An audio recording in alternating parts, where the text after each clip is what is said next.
I remember the sound of my own breath before the crash. Slow, nervous.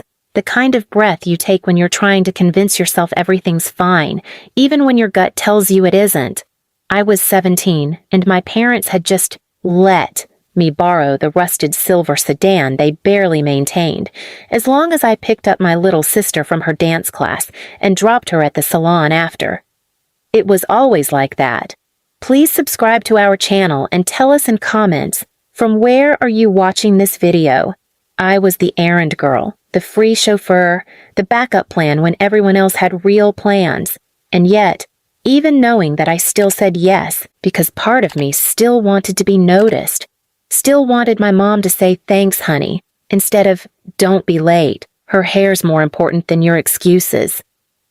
But that night, it rained. Not the light, gentle drizzle kind. I'm talking sheets, torrential.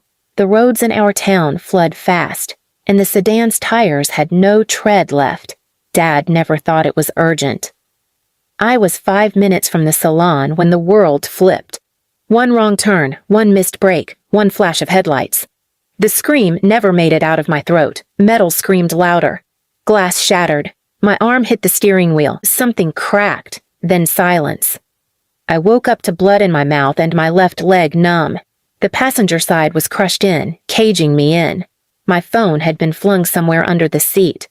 The airbag had burned my chest. I remember thinking, this is it. This is how I die in the car my dad never serviced, trying to get my sister to her damn hair appointment. But then I saw headlights again. I blinked through the blur. A car was approaching. My parents' SUV. Relief. For half a second, I thought I was saved. They pulled over. My mom jumped out, not toward me, but toward the passenger side where Emily, my 15-year-old sister, sat crying but uninjured. "She's gonna be late," Mom shrieked. "I told you this car was junk," Dad barked, surveying the crumpled hood. They didn't come to my side. Not even when I groaned. Not even when I cried, "I think my arm's broken." Emily had a scratch on her cheek. That's it. But Mom was already brushing her hair out of her face and tucking her toward the SUV.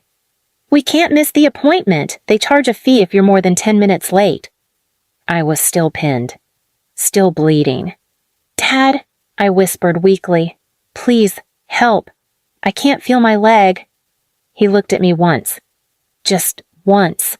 And said, "If you could drive yourself into a wreck, you can figure out how to get out." They left. They left me there. Bleeding, trapped, rain pounding on the shattered windshield. I don't know how I found the strength. I don't know where the will came from, but I unbuckled, sobbing, and dragged myself across broken glass to the passenger side door. Kicked it open with my good leg, crawled onto the roadside like a dying animal. A stranger. A woman in her 50s stopped 20 minutes later and called 911. I was in the ER for 6 hours, a fractured femur, a dislocated shoulder, deep gashes on my ribs. They had to sedate me just to stitch me up. And when I woke up in a hospital bed, my parents weren't there. They didn't come. Not that night, not the next day, not until the hospital sent a bill for my treatment and needed a guardian's signature. When they did show up, Mom walked in with a Starbucks cup and said, "You're going to have to pay this off, you know. We're not rich." Dad just crossed his arms and muttered, "Maybe next time you'll drive safer." Emily? She posted a photo on Instagram from the salon that night, captioned, "Etwat, car crash drama, but I still got the curls." And the comments? "Your fam is iconic. Slay, even in chaos. Hope your sister's okay, but you ate." No one knew the truth. No one knew I almost bled out because no one wanted to miss a blowout. And that was the moment, the exact second I stopped being their daughter and started being something else. A storm they never saw coming. And this time, they'd be the ones trapped. Recovery wasn't just slow, it was humiliating. I had to stay in a rehab center for 6 weeks because my parents didn't want the hassle of caring for me at home. My room in the house was turned into a closet overflow space, according to my sister, who posted a TikTok tour of it while I was still in a wheelchair. I watched it from a rehab bed with tears streaming down my face. When I finally limped home, shoulder still in a brace, leg scarred and stiff, there was no welcome. No balloons, no We're glad you're alive." Just Emily yelling, "Ugh, does this mean she's back already? I was using her desk." "And Mom?" She pointed at the table and said, "Don't get blood on the cushions. They're new." I realized then that I wasn't their child. I was a burden that hadn't died when I was supposed to. So I stayed quiet. I played the good daughter, cooked, cleaned, even folded laundry with one arm while my body still ached. But I listened. And what I learned changed everything. They had taken out a small life insurance policy on me when I turned 16. Nothing suspicious, just one of those college fund alternatives, they said. But after the crash, they tried to cash it in. While I was still alive. The hospital rejected the inquiry, but that explained everything. They had planned for me to be gone. And when I survived, I became inconvenient. So I made a decision. I stopped crying and I started planning. I got a job at a call center 3 towns over, saved every dime, moved out without a word at 19, enrolled in online college, took night classes, and took odd gigs. I rented a room from a kind retired teacher who knew I had a past, but didn't pry. And 5 years later, I was 24, a college graduate, a licensed trauma counselor, and a woman who just bought the building that housed my parents' beloved family salon, the same place Emily had slayed her curls during the night I almost died. The place my mom bragged about owning 50% of the business in front of her bridge club. What she didn't know, the other 50% owner had sold their shares 6 months ago. To me. Quietly, legally, entirely. But I wasn't finished yet. I waited until Mom was planning a huge spring beauty event, something the salon had every year to attract influencers, clients, and wedding bookings. She was already bragging about it in the neighborhood newsletter. And I let her. The night before the event, I walked in with a clipboard and a smile. The receptionist, now my employee, handed me the master keys. I entered the office and replaced every poster, every reservation screen, every client confirmation card with a notice printed in bold. "Event canceled. Management has changed. Contact Dr. Rivers for details."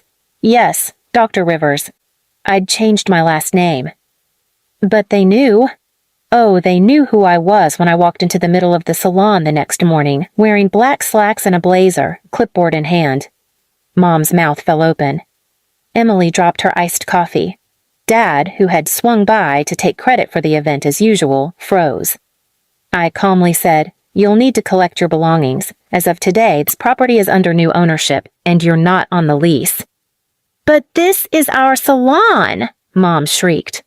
"Not anymore," I said. "And if you think of trespassing, the cameras I just installed say otherwise."